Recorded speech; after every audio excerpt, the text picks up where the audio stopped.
Nature.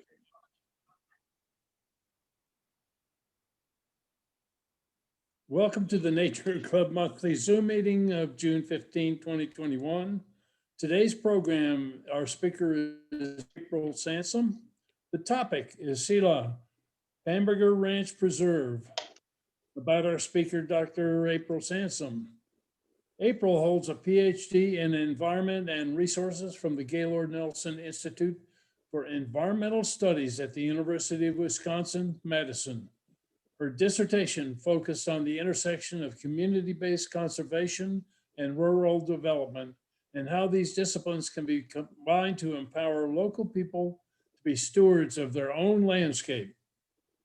April holds a MS in Conservation Biology and Sustainable Development, also from the Nelson Institute. For this degree, her research focused on women's groups in rural Bolivia and their participation in natural resource management decision-making.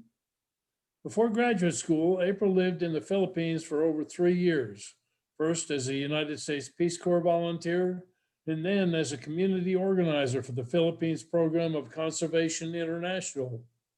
She led environmental education programs for a local nonprofit organization, and she worked with the indigenous group of people on Coron Island that had just received legal rights over their ancestral land and water. She coordinated a conservation enterprise project, which focused on the processing of cashews by the local people. April has a BS degree in wildlife ecology from the Wildlife and Fisheries Science Department of Texas A&M University. Before coming to Selah Bamberger Ranch Preserve as executive director, April most recently served as executive director of community conservation, an international community-based conservation organization based in Wisconsin. April is the newest addition to the BRP team and is currently working on year 1 at the ranch. So please join me in welcoming Dr. April Sansom. Thank you so very much for that introduction, and thank you all so very much for having me today. I'm very excited to be speaking to you today, and as we kind of talked about earlier, I am very excited about the possibility of you coming out to the ranch. So I'm going to give you a little bit of a virtual journey today of the ranch and of our history and of some of our land stewardship activities that we do out at Bamberger Ranch Preserve. I am very, very fortunate to have been in my position for just about 1 year now. Actually, exactly today is 1 year. I started June 15 of last year. So what a wonderful, this is a great way for me to be celebrating the culmination of my first year at the ranch. So without further ado, I am going to start sharing my screen. And let me just get the slide view here. Can everybody see that? Oops. Here we go. There we go. Okay. So, like I said, a virtual journey to Selah Bamberger Ranch Preserve. So, welcome. Oops.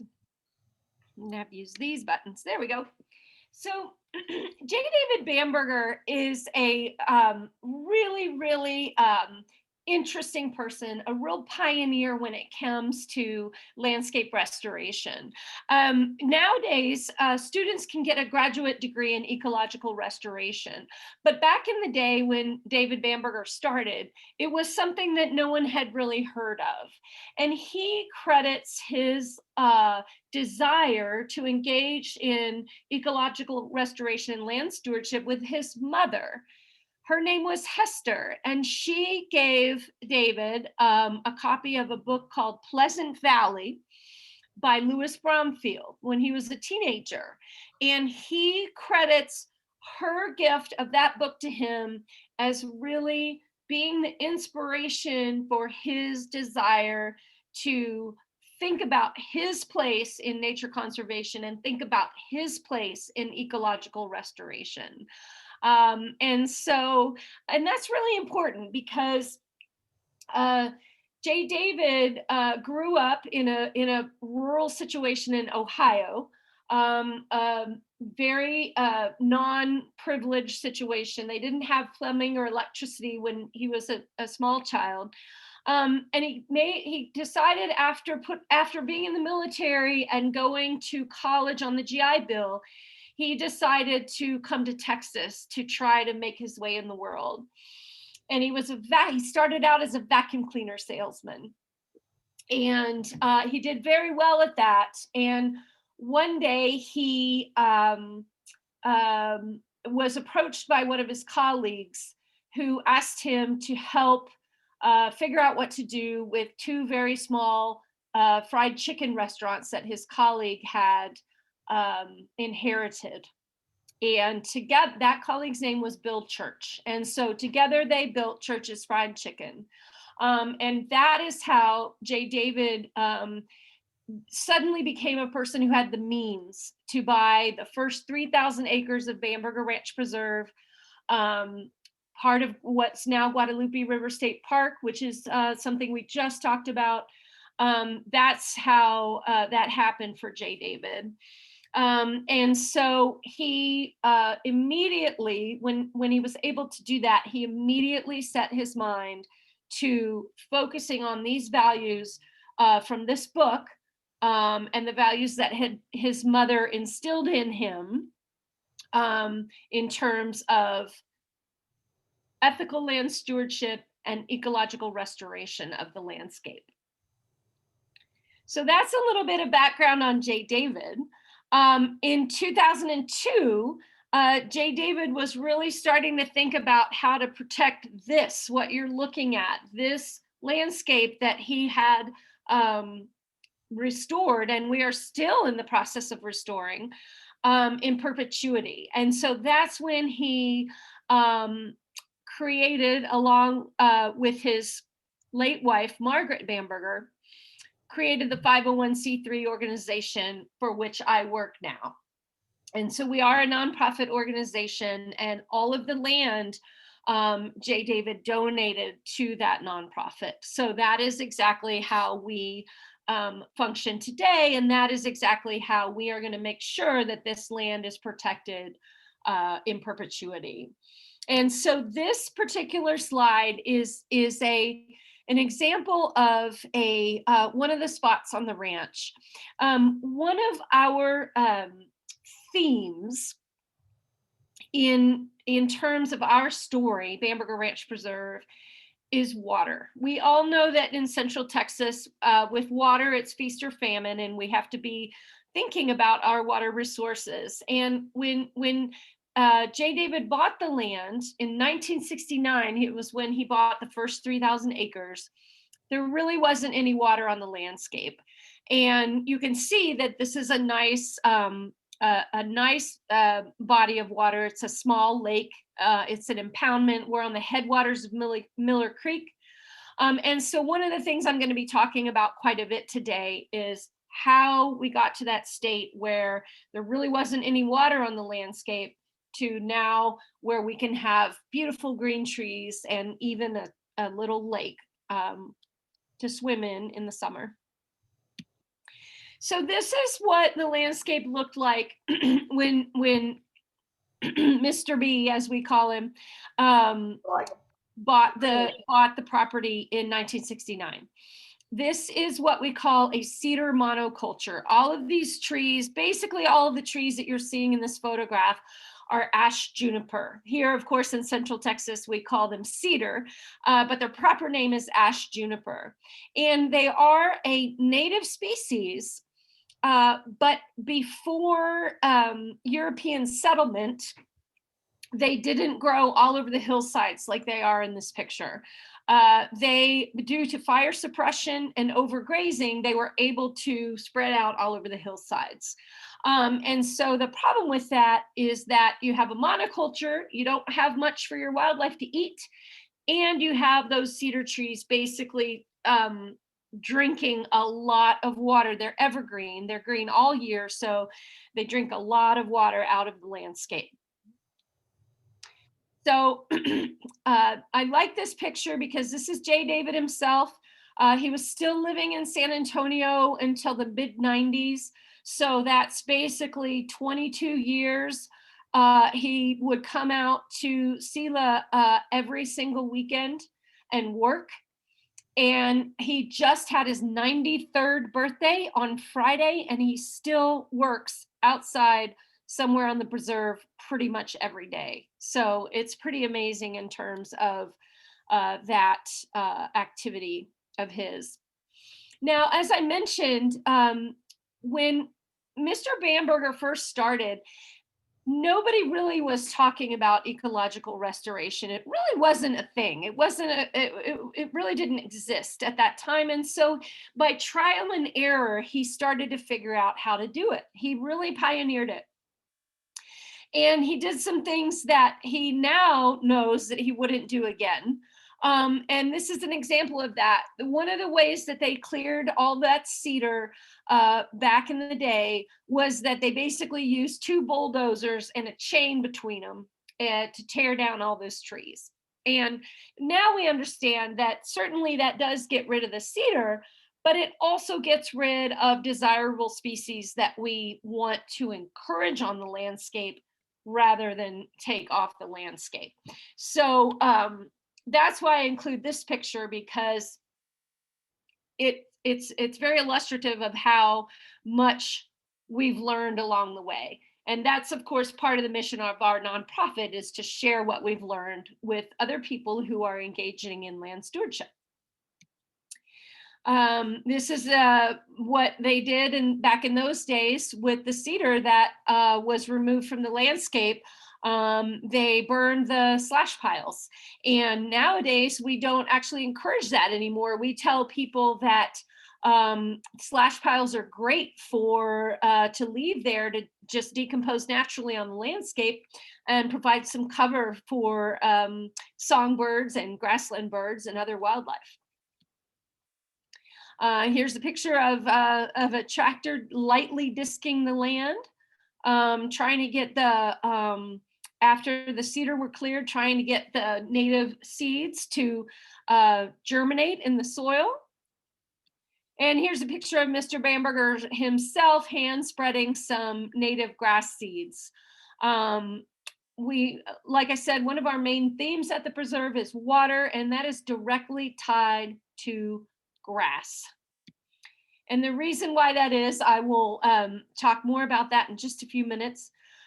This picture I love because it's not meant to be anything but illustrative of the fact that land management practices on different sides of fences make a big, big difference. This fence line, this picture was probably taken 25 years ago, but this fence line basically still looks like this today, where on the Bamberger side of the ranch, you have a nice cover of native grasses. And on the other side of the fence, you can see that those ash juniper trees are still thickly overgrown, and there's essentially no grass. It's just that bare limestone, and that means that there's not a lot for really anything to eat. Wildlife species, domestic species alike have trouble finding forage there. So here's when we really get to kind of the detail of why we are so excited and why we're so why we advocate propagation of native grasses. So without too much, the numbers really aren't as important as the idea of the canopy interception. So in a cedar tree, you can see that most of the water gets intercepted by the canopy. Most of the water stops right there in the evergreen needles of the cedar trees. And when you have an oak tree or an oak mott, there's less water that gets intercepted by the canopy. You've got a little bit more water reaching the soil. But look down at the bottom. When you have these native bunch grasses, you have very little water being intercepted by that grass canopy. And you have almost 82% of that water going all the way down into the soil. And what that means is that you are going to be replenishing your underground aquifers and your groundwater sources. And so that's why it's so important that our native Texas landscape here is fully healthy with native Texas grasses. This is an example of what it looks like underneath one of those really thick cedar breaks.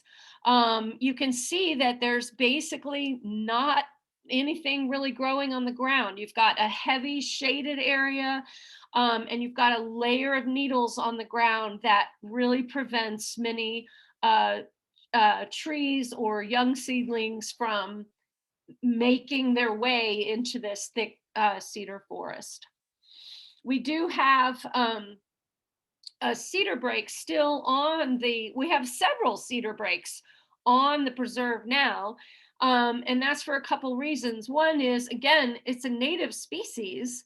It just needs to be managed properly because it basically got completely out of hand due to the suppression of fire and overgrazing. The second reason that we have a number of cedar breaks still on the preserve is because they make really great teaching tools. This is one of our famous displays at the preserve, and you really, when you come out, you'll really see this in action. But the picture is nice because it basically shows you a demonstration where on the right side there you have a model that mimics a overgrown cedar forest, and you can see that nothing is soaking into the soil. It either gets captured in the canopy or runs off, and so you get that nice sort of eroded looking water, and there's very little groundwater. And on the left side, the opposite is true. You have hardly any runoff from those native, especially the bunch grasses. And then you have a lot of nice groundwater going into your your underground water sources, whether it's an aquifer or whether it's just going right there into your surface water system, really, because obviously that affects groundwater as well, or groundwater is affected by that. So this is just a little picture to really bring home the idea that these native bunch grasses are so good at holding soil in place and allowing that water to percolate down into the soil rather than run off, because of those wonderful root systems that they have. And so you can see on the left there, the bigger the bunch grass, the more fine little roots that it has to keep that soil in place and keep that groundwater percolating into the soil rather than just running off. This aerial view of Bamberger Ranch Preserve really shows us the importance of the geological features that allowed the ecological restoration activities to bring water back to the ranch. We have the upper levels of our Edwards limestone, which are on the mesas and the higher elevation areas of the ranch. And then about 150 feet below that, we have our layer of Glen Rose limestone. And so when that upper layer of limestone is filled with water that is running into the ground instead of running off, then that is when we get our springs running again. Because eventually there's so much pressure in those areas that the springs will run again. And that's exactly what Mr. B found out basically a few years into his ecological restoration journey, is that the springs began to flow again. There he is. I just love this picture because that is our visionary founder himself. As he is still want to do, talking about the wonderful virtues of some good solid grass. And again, these are just some previews into what you see when you'll come out and see us. This is a tributary of Miller Creek that was not running before we engaged in the cedar clearing and the propagation of our native grasses.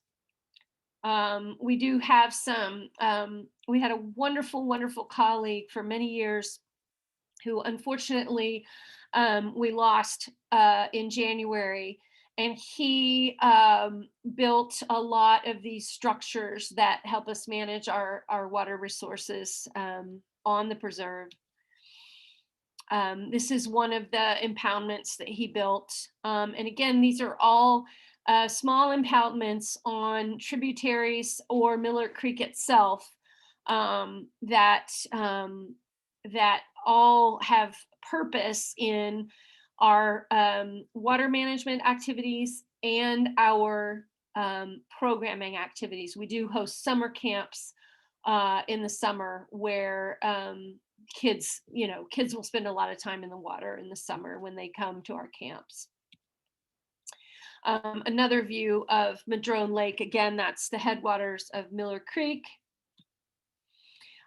We do have 4 families, including Mr. Bamberger and his wife, Joanna, who live on the ranch. And all those 4 households are supported by our spring water system. And again, that would not have been possible before the beginning of our restoration journey. And so this is a picture of the a case box. It's a spring box.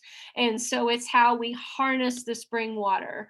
And that spring is flowing right out of the ground, and but it's harnessed so that it flows downhill to the 4 different households. One of the neat things is because of the elevation, we don't actually have pumps on our spring water system. It's all gravity fed. There are storage tanks, again, for the spring water and the 4 households that live on the ranch. So this is an example of a storage cistern that is completely filled by spring water.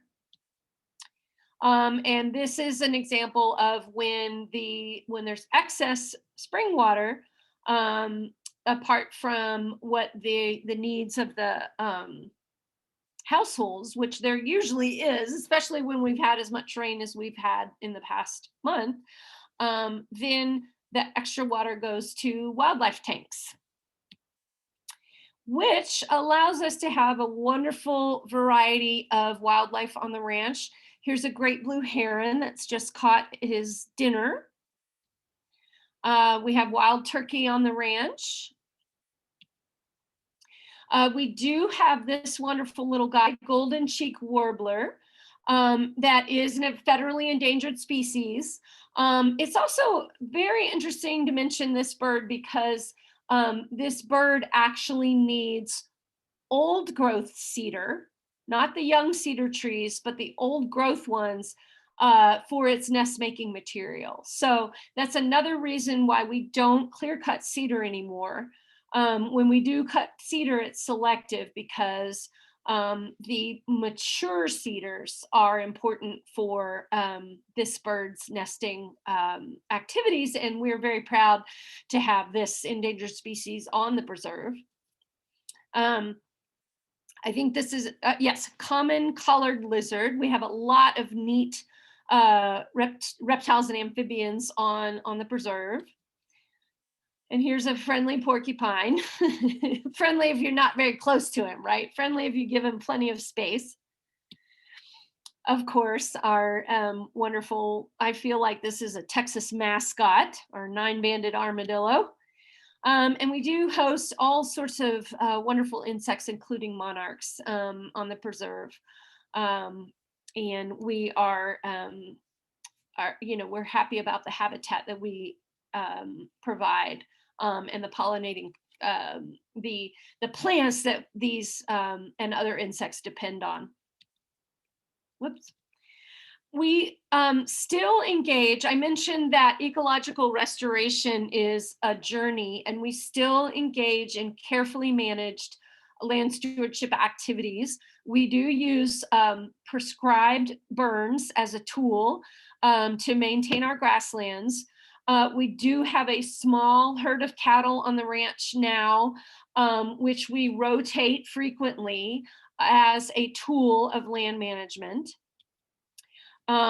We do have a lot of native species of creatures that we provide nesting habitat for.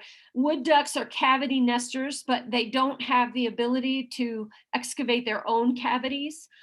So they use either cavities that have been excavated by other creatures or artificial nesting boxes. And so we do provide nesting boxes for creatures like wood ducks, eastern bluebirds, etc.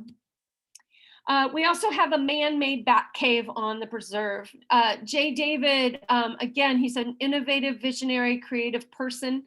He asked the geologists to survey the preserve about 25 years ago to see if there was a cavern that might be used as bat habitat. And the geologist said, Mr. Bamberger, I'm so sorry. There's a lot of neat geological features on this land, but there is not an appropriate cavern that would be used as by bats as a habitat. And so Mr. Bamberger said, well, I guess I just better build one. And so this is, I can honestly say it's the first and largest man-made bat cave in the world. And it is now in August. It's a maternity cave. So mother bats have their pups in the cave and in late summer. So in August, when we have more bats than we do at any other time of year, we do house about 450,000 Mexican free-tailed bats in the cave. And just briefly, this is what it looks like when they're coming out for the evening to feed. And that's what it looks like inside. They pack really, really close together and they hang on the walls. If anybody has been to see the bat emergence under the Congress Street Bridge in Austin, they're packed in there very tightly, and they fly out and catch a lot of bugs every night, which is a good service for us humans. This is just a quick little view of the man-made bat cave. It was basically like, it's basically like upside down swimming pools that are covered in a substance called gunite. And that gunite provides a rough substrate for those bats to hang on to, just as they would in a natural cave. As I said, Mr. Bamberger really has been sharing the lessons of Selah Bamberger Ranch Preserve since shortly after he bought the property. He started inviting groups out to learn about land stewardship in the early 70s. And now, as a nonprofit organization, one of our main things that we do is have, as we were talking about earlier, we have groups to the ranch to learn about land stewardship and restoration. And so I love this picture because Mr. Bamberger doesn't do this much anymore. But like I said, I have a wonderful team of colleagues who are the ones that stand on the patio and explain the land stewardship goals and activities that we do. We also have on the ranch a herd of exotic antelope. We don't, the only other exotics besides this antelope that we have on the ranch are accidental. They've either escaped from other ranches or come to us in some other way. But these guys are absolutely gorgeous. They are a species of antelope called scimitar horned oryx. And these animals are sadly essentially extinct in the wild. They are native to sub-Saharan Africa in countries like Niger and Chad. And they have been, as I said, extirpated from the wild due to habitat destruction and over harvesting. And so in the 1980s, Mr. Bamberger was on the board of the San Antonio Zoo, and he made the commitment at that time to set aside 1 square mile of the ranch preserve to provide habitat for these guys. Excuse me. And we are part of a network of organizations that have scimitar horned oryx, and we keep very careful records of their bloodlines, and who the parent of each animal is. And we exchange the genetics of those animals with the other organizations like us that are trying to protect these, the genetic diversity of these animals from being wiped off the planet. Mr. Bamberger's original plan was to actually send some of the animals that we have on the preserve back to their native habitat. That has not actually happened yet, but I'm hopeful that in the future it may actually happen. And Mr. Bamberger was one of the first people to help this species basically become extinct anywhere.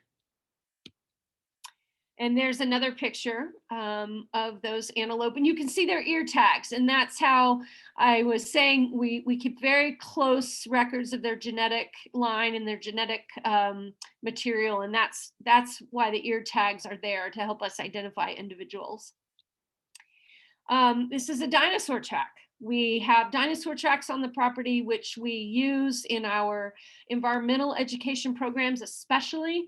In a non-COVID year, we would have between 2,500 and 3,000 Central Texas school children visiting us. And so to the dinosaur tracks is one of the highlights. We really like to do that. Here's a picture of a school group visiting. Again, we haven't had any school groups out for the past year and a half, but we're really looking forward to ramping up that kind of programming again in the coming months. Apart from the environmental education for school kids and the public tours I already mentioned, we also do landowner workshops. And this is an example of one of our workshops where landowners are learning about good habitat management and good management of the resources that they have on their lands that they're responsible for.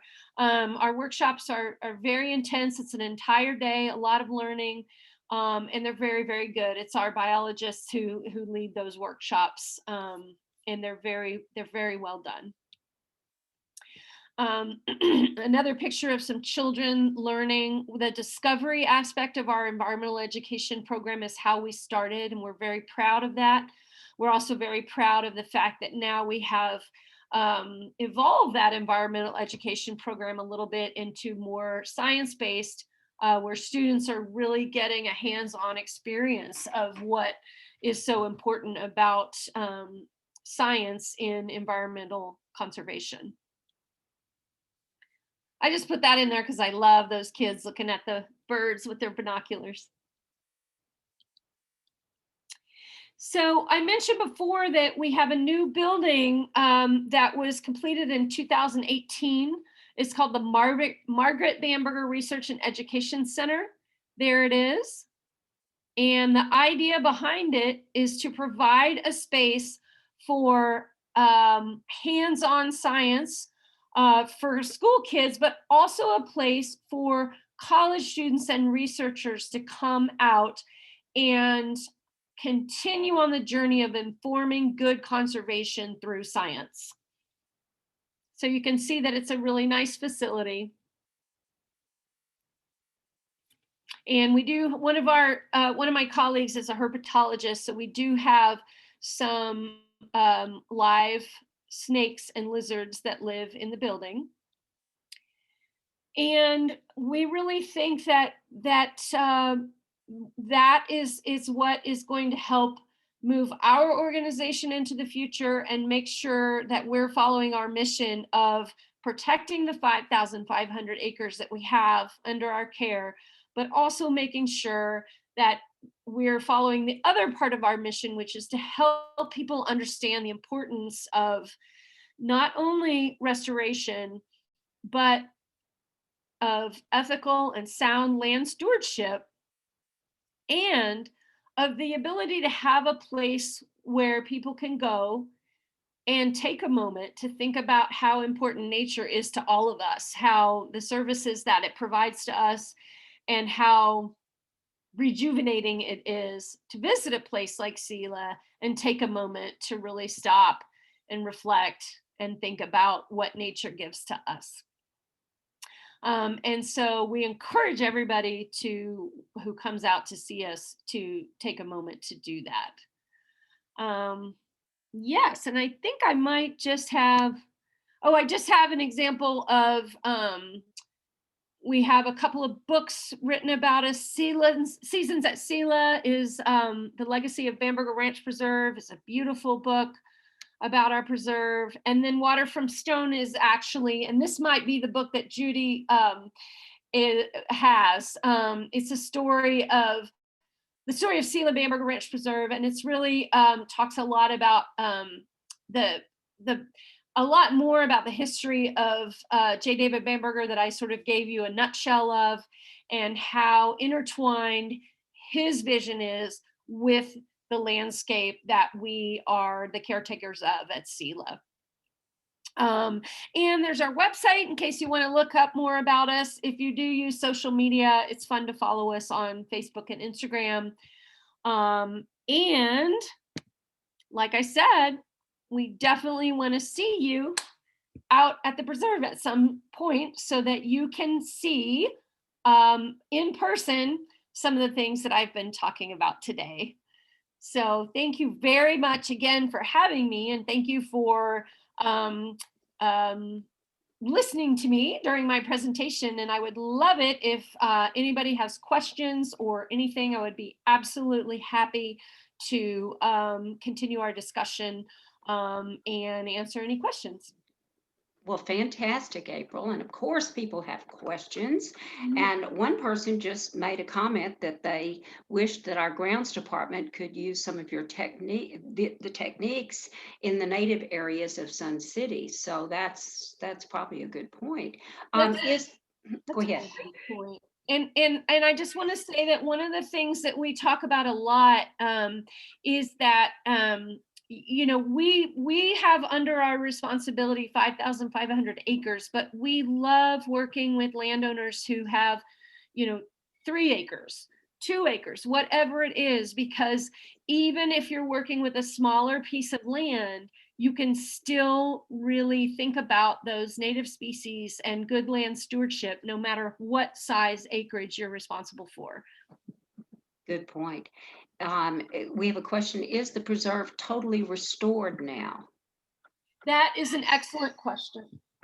And what we like to say is that ecological restoration is a journey, a constant journey. So the landscape has been restored, yes, but it's a never-ending journey.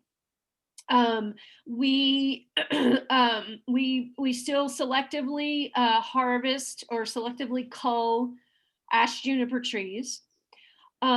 We do have a couple of pastures where we have a species called KR bluestem, which is a hybrid species of grass that is very good for grazing.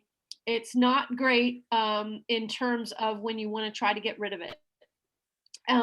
So the answer to the question is restoration is an ongoing journey, which we are still engaged in. Okay, great. You mentioned that you rotated the cattle. Where do you rotate the cattle to? Yes, a very good question. Again, it's a very small herd of cattle that we have right now. So our approach to grazing is moving them around a lot. And so we're fortunate enough to have different paddocks fenced off, fenced off, to where we can let the cattle graze the grass for basically 4 or 5 days, and then we move them again and let them graze another pasture for about that long. And the rest periods that we give those paddocks are longer than the period that the cows are actually grazing. So there's a lot of research that shows that and there's also evolving research that shows that the rest periods that giving the landscape between grazing are very, very important in terms of recovery of that land and the grasses. Okay. The bats are intriguing. When is a good time to see the bats? Yes, the best bat viewing is in August. And in non-COVID times, we have had public events where, again, you get to ride the blue bonnet, and we take you into the ranch for a bat viewing. We did not do that last summer. We probably won't do that again this summer. But next summer, we're really looking forward to having a couple of those events to see the bats coming out. Right now, the emergencies have not been very, because of all the rain, which we're so happy for. The bats aren't coming out, and they don't have to feed. It's not as hard for them to find insects, so they're not coming out until after dark, which means that you really can't see the emergence. So right in the past week or two, the emergencies haven't really been that great. But usually in August is when we have the most bats in the cave. Okay, so maybe we'll plan on watching for this next year Absolutely. as an opportunity for us. We do have a question about what type of dinosaur tracks, or what type of dinosaur, tracks. Yes, we suspect that track, that dinosaur that made the track I showed you, I want to make sure I can get this right. Arcanthosaurus is what we think that dinosaur was. It's definitely a meat eater. It was probably about 15 or 16 feet tall. It was a big creature, certainly not as big as some of the other dinosaurs that we know existed. It's a dinosaur that paleontologists do think was relatively common throughout Central Texas and beyond. And